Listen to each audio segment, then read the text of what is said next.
ГСП онлайн. Городские новости сейчас.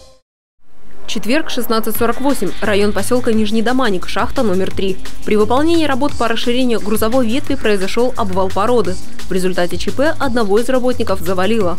От полученных травм 31-летний мужчина скончался по дороге в больницу. Сотрудники следственного отдела ведут расследование. Следственным отделом по городу Ухта по данному факту организована доследственная проверка, произведен осмотр места происшествия непосредственно в шахте, изъята необходимая документация, допрошены очевидцы и свидетели совершенного, а также начата судебно-медицинская экспертиза трупа погибшего с целью установления причины его смерти. Из обвала породы работы не прекращены. Все шахтеры сегодня вышли на свои рабочие места. На шахте проводятся проверки. По результатам будут выявлены причины и обстоятельства произошедшего.